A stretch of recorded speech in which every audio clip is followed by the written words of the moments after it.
Welcome to all of you. इससे previous lecture में मैंने आपको कॉम्प्लेक्स की डेफिनेशन, कॉम्प्लेक्स वेरिएबल फंक्शन क्या होता है, कॉम्प्लेक्स नंबर क्या होता है, उसका ज्योमेट्रिकल रिप्रेजेंटेशन क्या है, उसकी लिमिट, उसकी कंटिन्यूटी की जो डेफिनेशन है उसके बारे में बताया था। अब हम उसके आगे चलेंगे।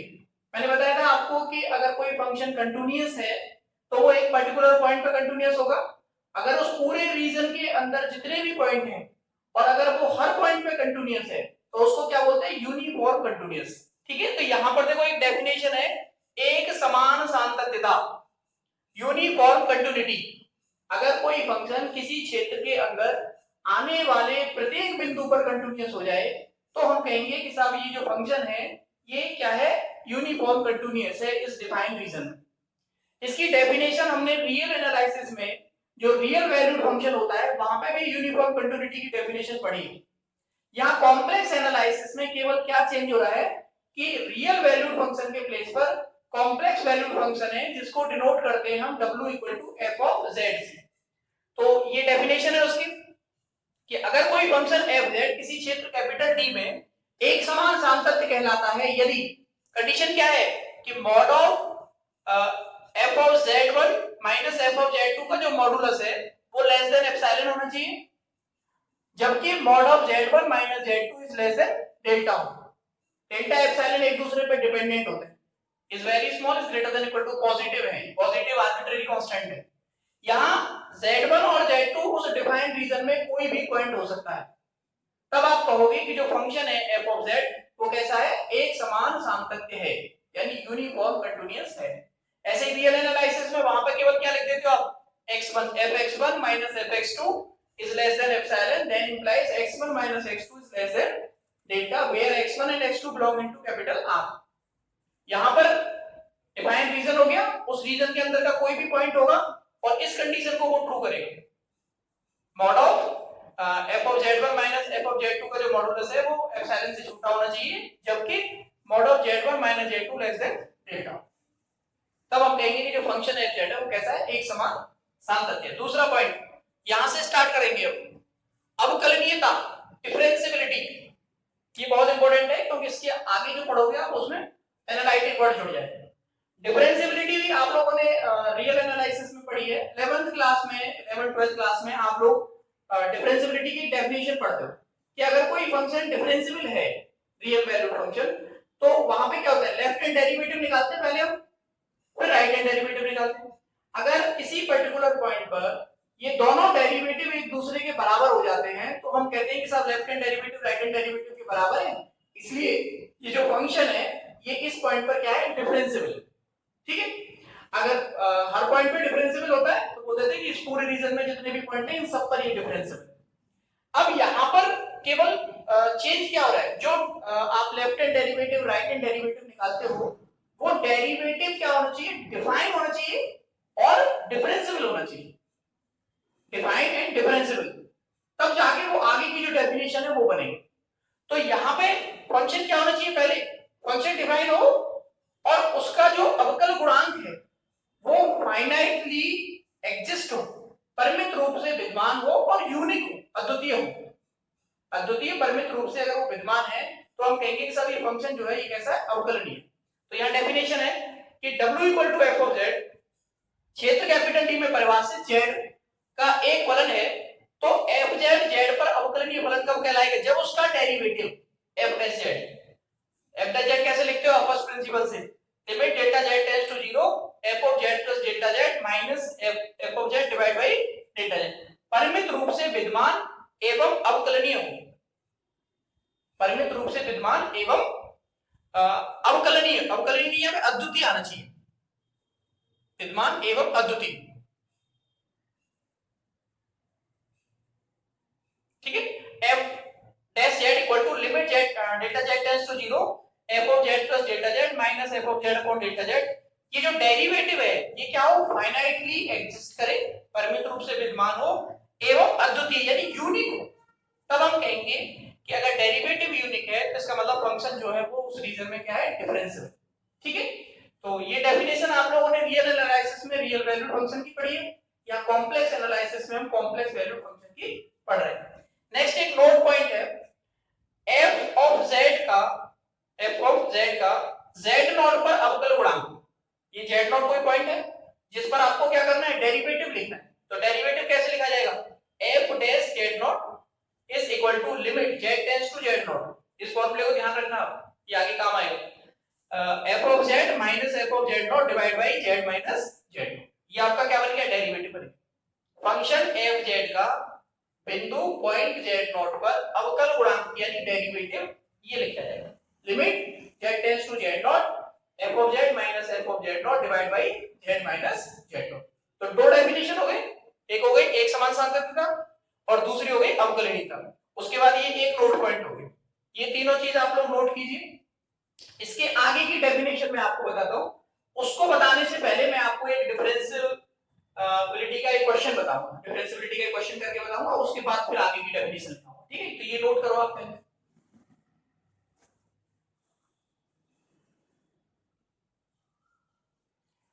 नेक्स्ट एक एग्जांपल है, इसको देखिए आप। सिद्ध कीजिए कि फलन fz = z की पावर n, जहां n एक पूर्णांक है, सर्वत्र अवकलनीय है, यानी ये जो फंक्शन है ये कैसा है, डिफरेंशिएबल है। तो डिफरेंशिएबल कब होगा, जब इसका डेरिवेटिव क्या हो, एग्जिस्ट हो। तो आप इसका डेरिवेटिव फाइंड आउट करोगे, तो डेरिवेटिव निकालने का जो फॉर्मूला है वो यहां पे लगाएंगे आप। तो लिखो बाय सॉल्यूशन, इसका लिखो बाय डेफिनेशन, बाय डेफिनेशन। अच्छा क्या होता है डेरिवेटिव की डेफिनेशन क्या है, F dash Z equal to, बोलो क्या फॉर्मूला है, अभी लिखा है मैंने, limit delta Z tends to 0 F of Z plus delta Z minus F of Z divide delta Z, ठीक है। अच्छा फंक्शन क्या दिया हुआ है, since F of Z equal to है जेड की पावर n, अब यहां जेड के प्लेस पे क्या लिखना है आपको, जेड प्लस डेल्टा जेड। तो यहां पे क्या हो जाएगा, जेड प्लस डेल्टा जेड की power n, limit del Z tends to 0, ये हो जाएगा जेड प्लस डेल जेड की पावर n। यहां पे क्या है, एफ ऑफ जेड आपका क्या है, जेड की पावर n माइनस जेड की power n divide delta Z, ठीक है।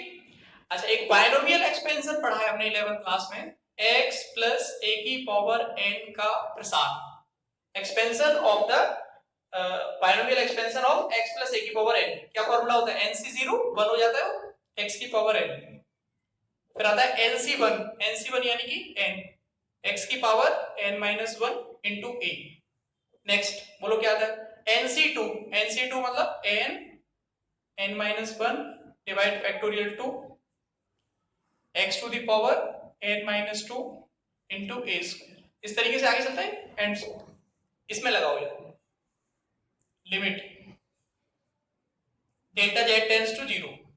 देखो यहाँ पे x प्लस a है, यहाँ पे z प्लस डेल्टा जेड, यानी x के प्लेस पे क्या है z और a के प्लेस पे क्या है डेल्टा जेड। क्या लिखा जाएगा बोलो भाई, ये लिखा जाएगा z की पावर n, सेकंड टर्म क्या आएगा प्लस n इंटू जेड की power n minus 1 into a कितना है आपका डेल्टा जेड, प्लस फिर आएगा n into n minus 1 divide factorial 2 z की power n minus 2 into delta z का square plus and so on, और लास्ट में जो टर्म है ये वाला z की पावर n, ये लिखा है, ये z की पावर n से z की पावर n कैंसिल हो जाएगा, डिवाइड में क्या आएगा नीचे डेल्टा जेड। अब डेल्टा जेड का ऊपर से कॉमन आ जाएगा, ये कैंसिल हो जाएगा, सब में से कॉमन लेंगे, कितना बचेगा, limit delta Z tends to 0, delta Z common ले लो, इसमें से कॉमन लेने के बाद क्या आया n z की पावर n माइनस 1, फिर आगे plus n minus 1 divide factorial 2 z की power n minus 2 into delta Z plus and so, divide में क्या है नीचे डेल ऑफ जेड, ये डेल ऑफ जेड से कट गए डेल्टा जेड से, क्या बचा,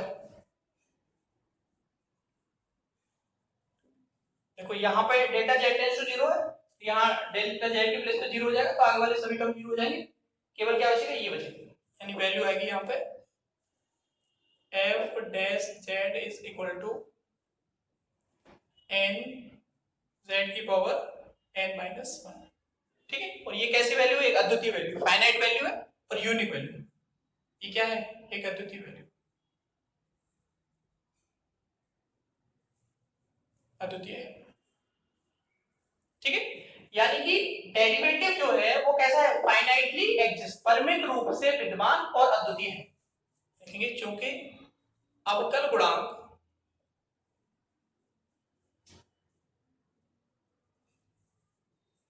एफ डैश जेड परिमित रूप से विद्यमान एवं अद्वितीय। The derivative is finitely exist and unique, परिमित रूप से विद्यमान एवं अद्वितीय है, इसलिए फलन f of z सर्वत्र अवकलनीय है। ठीक है भाई, ये हमें प्रूफ करना था इस क्वेश्चन। आया समझ में? नहीं आया? आप लोगों को क्या करना था? पहले फंक्शन को प्रूव करना था कि ये जो फंक्शन है ये कैसा है? डिफरेंशिएबल फंक्शन है। और फंक्शन डिफरेंशिएबल कब होगा? जब उसका derivative finitely exist and unique, परिमित रूप से विद्यमान एवं अद्वितीय हो। तो आप उसका क्या निकालेंगे? पहले अवकल गुणांक निकालेंगे f डैश z, और f डैश z का फॉर्मूला मैंने अभी आपको लिखा दिया था पहले नोट में, उससे पहले ऊपर भी लिखा है, limit delta z tends to 0 f of z plus delta z minus f of z divide by delta z। Function के अकॉर्डिंग उसमें वैल्यू लगा देंगे। और जो बाइनोमियल एक्सपेंशन का फॉर्मूला होता है, जो द्विपद प्रमेय का विस्तार है 11वीं क्लास का, उस फॉर्मूले का यूज कर लेंगे। यहाँ पे जो कैंसिल होगा उसे काट लेंगे। काटने के बाद जब आप उसे कैलकुलेट करोगे तो एक वैल्यू आएगी n z की पावर n माइनस 1, और ये वैल्यू कैसी? अद्वितीय वैल्यू, एक यूनिक वैल्यू, n पे डिपेंड करेगी। n का जो मान होगा, जो भी यहाँ पावर होगी उसके अकॉर्डिंग आएगी। 2 होगा तो 2 रख देंगे, 3 होगा 3 रखेंगे, 4 होगा 4 रखेंगे। तो ये यूनिक वैल्यू आ रही है और फाइनाइट वैल्यू भी आ रही है। तो फाइनाइट है यानी परिमित रूप से विद्यमान है और अद्वितीय है, इसलिए ये जो फलन है ये कैसा है? सर्वत्र अवकलनीय फलन, यानी हर बिंदु पर ये फंक्शन कैसा है? डिफरेंशिएबल। ठीक है भाई, तो आप लोग इसको नोट कीजिए, और अगर कोई डाउट आ रहा है तो आप मुझे कॉल करके पूछ सकते हो या मेरे व्हाट्सएप नंबर पे मैसेज करके पूछ सकते हो। लेकिन आपको पढ़ना है, जैसे धीमे धीमे मैं बता रहा हूँ उसी तरीके से आप नोट्स बनाते चलो साथ साथ। बाकी जो दिक्कत आएंगी वो बाद में हम देखेंगे।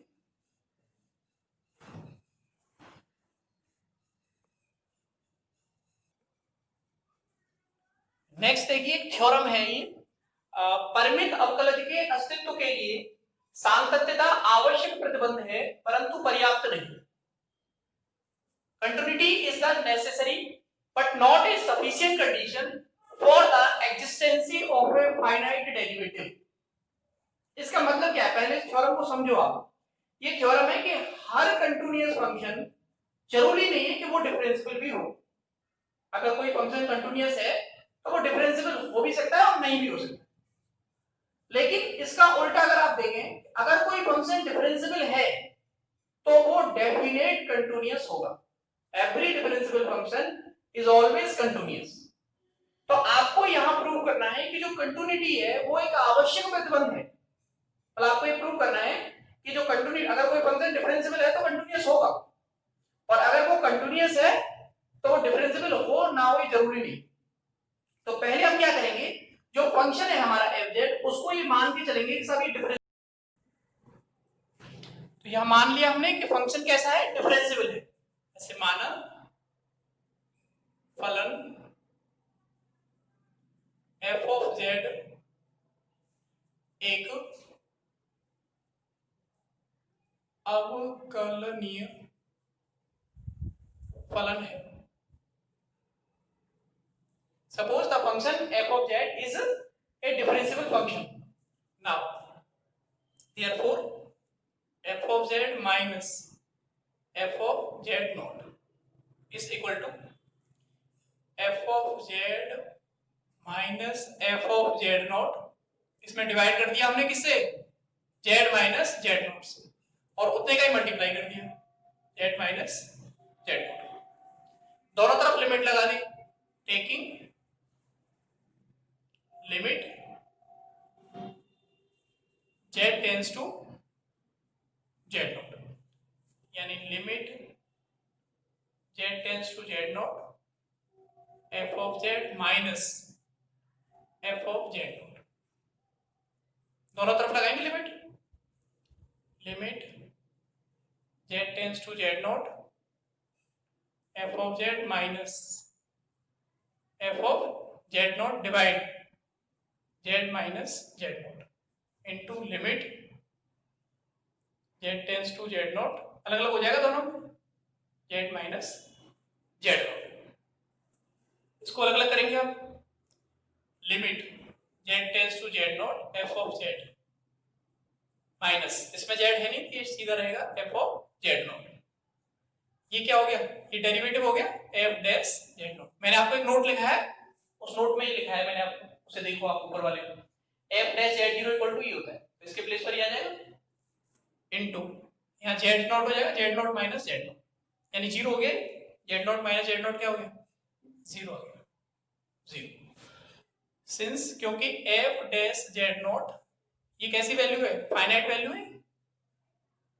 अच्छा फाइनाइट वैल्यू क्यों है, क्योंकि आप मान के चल रहे हो कि जो फंक्शन है वो कैसा है, डिफरेंशिएबल है, तो अगर वो डिफरेंशिएबल है तो इसका मतलब डेरिवेटिव फाइनाइट होगा, फाइनाइट होगा, परिमित रूप से विद्यमान और अद्वितीय होगा, तो फाइनाइट वैल्यू में जब जीरो का मल्टीप्लाई करोगे तो क्या आएगा, जीरो आएगा, यानी कि limit z tends to z naught f of z minus f z naught equal to क्या आ गया, जीरो, इसको बराबर से उधर ले जाएंगे आप, तो इक्वल से उधर जाएगा तो क्या हो जाएगा, ये हो जाएगा आपका limit z tends to z naught f of z equal to f of z naught. ये किसकी डेफिनेशन है, बोलो किसकी डेफिनेशन है, कंटिन्यूटी की डेफिनेशन है, तो अगर कोई फंक्शन अवकलनीय है तो वो कंटिन्यूअस की डेफिनेशन को सेटिस्फाई कर रहा है, इसका मतलब वो कंटिन्यूअस भी होगा, तो यहां लिख देंगे अतः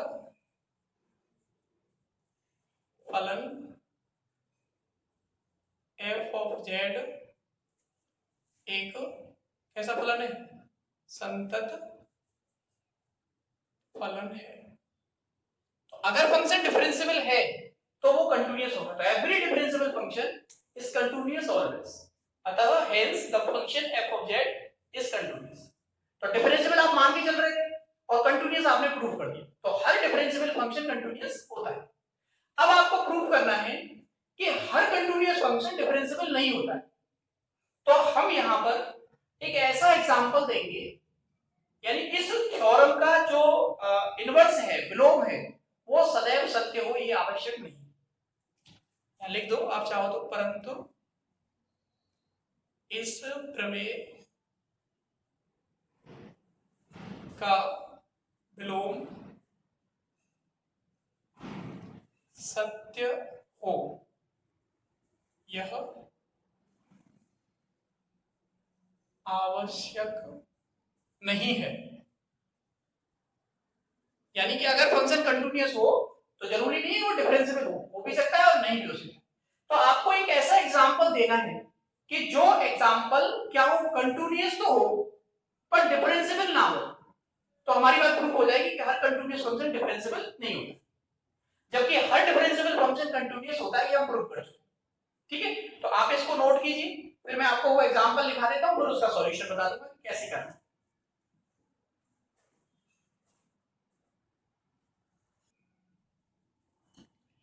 नेक्स्ट देखिए आप, ये जो मैं बता रहा था ना एग्जांपल, मैंने यहां लिख दिया है, सिद्ध कीजिए कि फलन f of z equal to mod of z का स्क्वायर सर्वत्र संतत है, ये जो फंक्शन है ये कैसा है, हर जगह पर कंटिन्यूअस है, किंतु इसका अवकलज का अस्तित्व तो केवल मूल बिंदु पर ही, लेकिन इसका ये केवल इसका जो डेरिवेटिव है वो ओरिजिन पर एग्जिस्ट है, बाकी कहीं भी नहीं, मतलब समान नहीं है, यानी ये जो फंक्शन है कैसा है, कंटिन्यूअस तो है, पहले आपको प्रूव करना है कंटिन्यूअस है हर जगह, और फिर आपको प्रूव करना है कि ये हर जगह अवकलनीय नहीं, ठीक है, तो इसका सॉल्यूशन देखिए काफी बड़ा सा सॉल्यूशन है, तो आप लोग यहाँ ध्यान से देखना, और उसी थ्योरम में अगर एग्जाम में आता है तो आपको ये याद रखना पड़ेगा एग्जांपल, उस थ्योरम के नीचे फिर इस एग्जांपल को देना पड़ेगा, f of z equal to mod of z का स्क्वायर। ये एग्जांपल एक ऐसा है जो कि कंटीन्यूअस है फंक्शन लेकिन डिफरेंशिएबल नहीं है।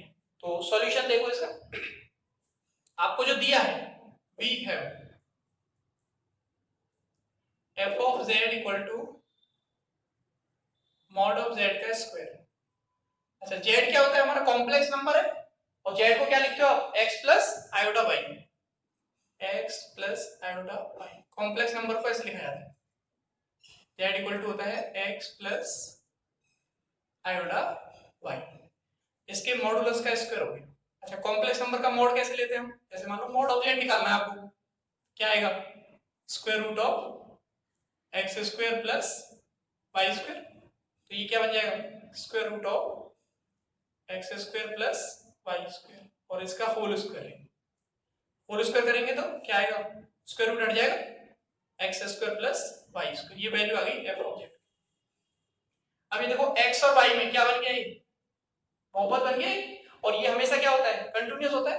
कंटिन्यूटी की डेफिनेशन में जो एग्जांपल होते हैं, पॉलिनोमियल जो होता है वो हमेशा कंटिन्यूअस होता है, तो ये कंटिन्यूअस होगा, क्या लिखेंगे, सिंस क्योंकि X square plus Y square सर्वत्र संतत है, अतः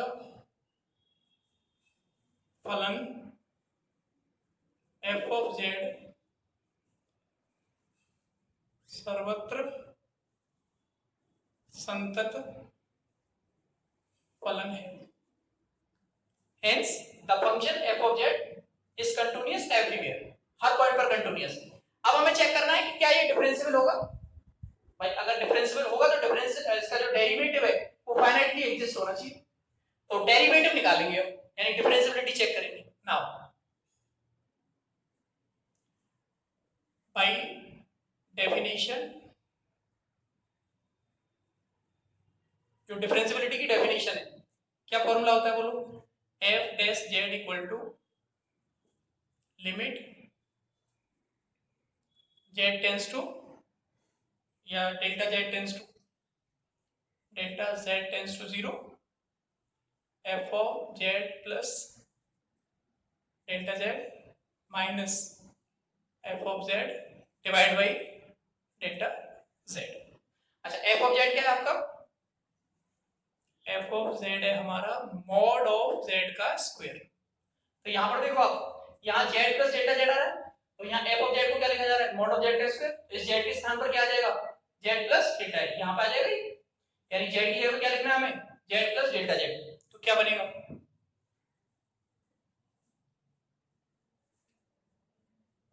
ये बनेगा आपका therefore f dash z equal to limit delta z tends to 0, ये लिखा जाएगा मॉड ऑफ, यहाँ z के स्थान पे क्या लिखना है आपको, z प्लस डेल्टा z, तो यहाँ पे आ जाएगा, यानी mod of z plus delta z का square minus mod of z divide delta z।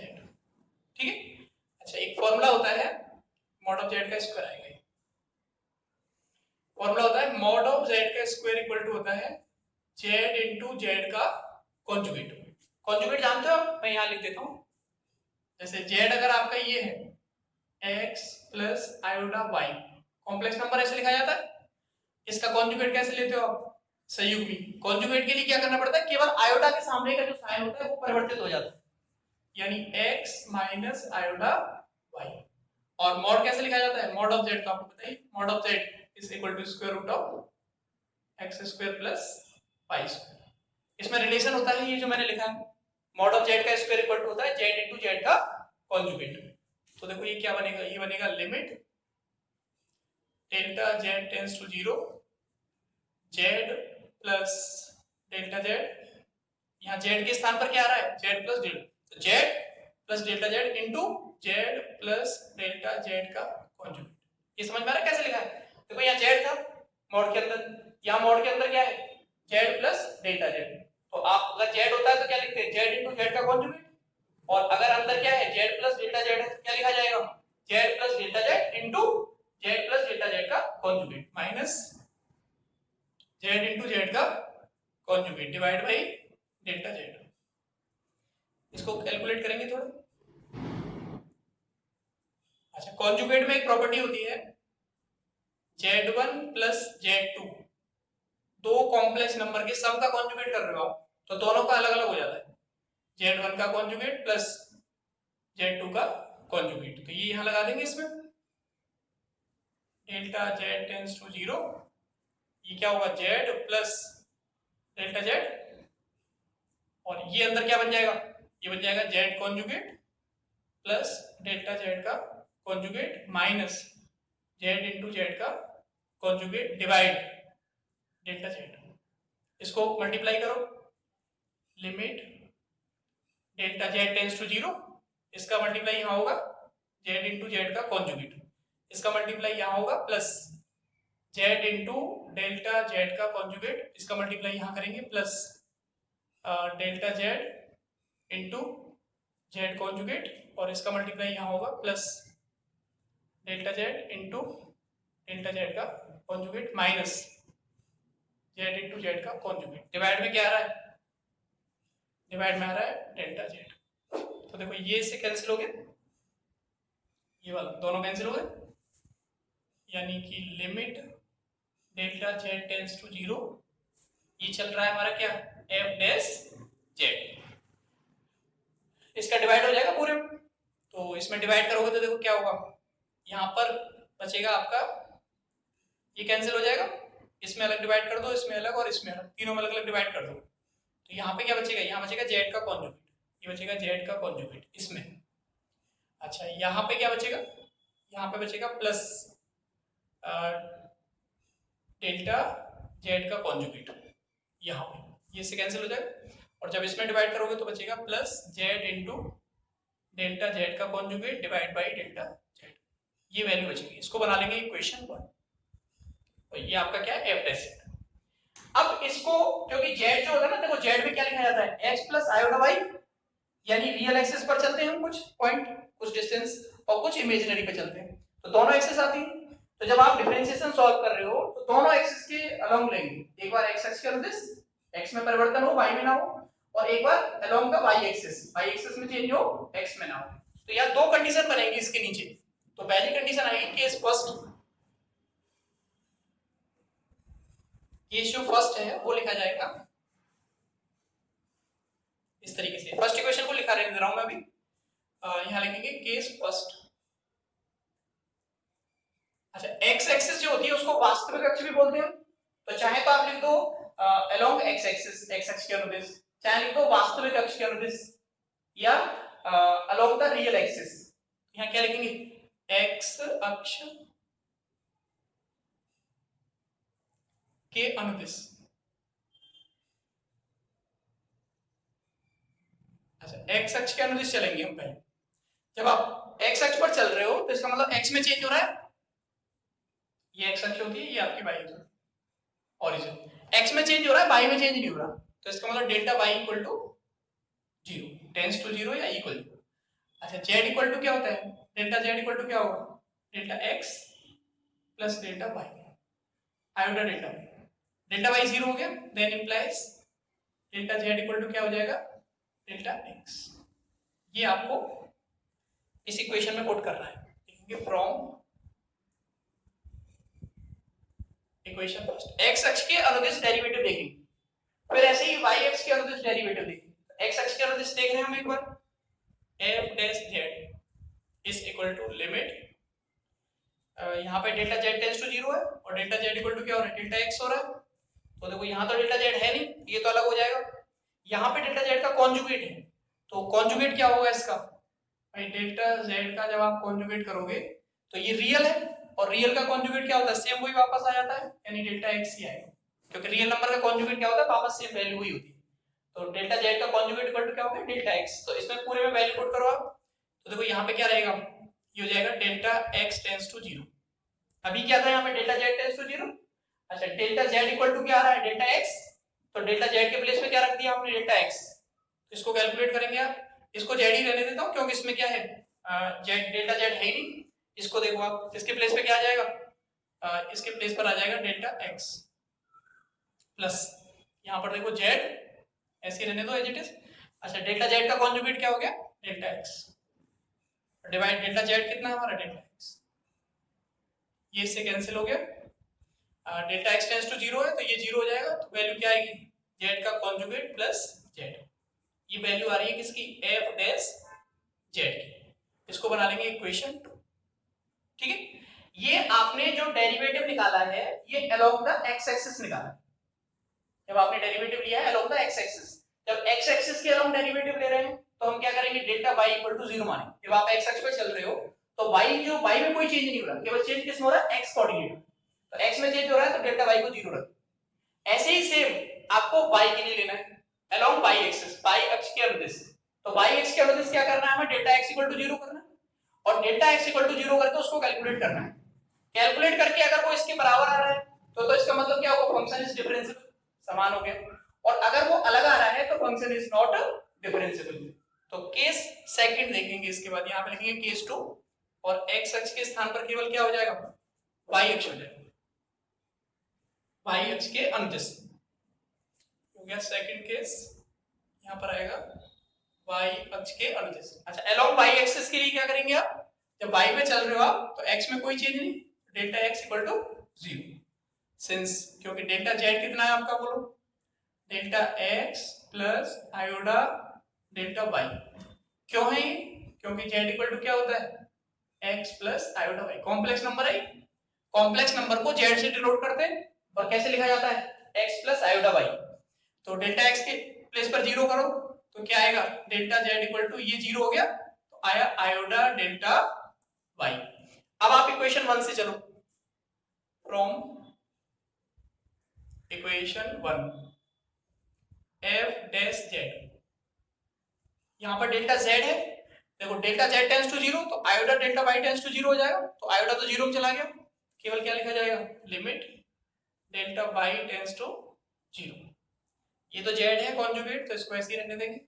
यहां पर क्या है z का कॉन्जुगेट, इसका कॉन्जुगेट करो आप डेल्टा z का कॉन्जुगेट, कॉन्जुगेट का मतलब क्या होता है आयोडा के सामने का साइन चेंज करते हो, तो माइनस आयोडा डेल्टा y, तो इसके प्लेस पर क्या आ जाएगा plus minus iota delta y plus z into ये आ जाएगा माइनस आयोडा डेल्टा y और डिवाइड में कितना है delta y iota delta y, देखो ये कैंसिल हो जाएंगे, यहाँ पे क्या बचेगा ये 0 हो जाएगा, ये आएगा z कॉन्जुगेट और ये माइनस z, ये हो गई इक्वेशन आपकी थर्ड, ये वैल्यू किसकी है f dash z। Equation second और थर्ड को देखो आप, जो दोनों डेरिवेटिव की वैल्यू है वो क्या हो रही है अलग अलग आ रही है। Now from equation second and third we have f dash z is equal to ये आ रहा है z कॉन्जुगेट माइनस z आ रहा है, एक में प्लस आ रहा है और एक में माइनस आ रहा है, एक में आ रहा है z कॉन्जुगेट माइनस z, यानी दोनों इक्वल नहीं है, तो डेरिवेटिव क्या है यूनिक नहीं, ये दोनों वैल्यू ये वैल्यू इसकी इक्वल है और f डैश z की वैल्यू सेकंड में भी इसकी इक्वल है, लेकिन ये दोनों वैल्यू क्या हो सकती हैं ये दोनों वैल्यू इक्वल नहीं है, यानी समीकरण 2 और 3 से ही क्लियर हो रहा है ये दोनों इक्वल नहीं है डेरिवेटिव। अगर डेरिवेटिव इक्वल आ जाते हैं अद्वितीय आ जाते हैं तो हम लिखते हैं कि इसका फलन कैसा है अवकलनीय, और अगर दोनों अक्षों के अनुदिश अवकल गुणांक निकालने पर अवकल गुणांक के मान क्या आ रहे हैं अलग अलग आ रहे हैं, तो इसका मतलब अवकल गुणांक क्या है अद्वितीय नहीं, तो इसलिए ये फलन कैसा है अवकलनीय नहीं, यहां लिख देंगे अतः फलन एफ जेड अवकलनीय नहीं है, the function is not differentiable because the derivative of the function F Z are not unique, यानी जो एक्स एक्सिस के अलोंग जो डेरिवेटिव है और जो वाई एक्सिस के अलोंग डेरिवेटिव है वो दोनों क्या है अलग अलग आ रहे हैं, तो इससे हमें ये पता चल गया कि फंक्शन कैसा है अवकलनीय नहीं, लेकिन ये क्या है सर्वत्र संतत है। तो मैं आपसे क्या कह रहा था कि हर कंटीन्यूअस फंक्शन डिफरेंशिएबल नहीं होता है, बट अगर कोई फंक्शन डिफरेंशिएबल है तो वो हमेशा कंटिन्यूअस होता है। Every differentiable function is continuous always, but every continuous function may not be, हो भी सकता है और नहीं भी हो सकता है, डिफरेंशिएबल हो सकता है और नहीं भी हो सकता है, दोनों कंडीशन। तो यहाँ पे आपको एक ऐसा एग्जांपल देना था कि जो कंटिन्यूअस था लेकिन डिफरेंशिएबल नहीं था। तो मैंने आपको एग्जांपल दिया f of z equal to mod of z का स्क्वायर, जो कि क्या है, सर्वत्र संतत है लेकिन अवकलनीय नहीं। तो हमारी जो थ्योरम थी कि जो कंटिन्यूटी जो है वो क्या है, एक नेसेसरी कंडीशन है।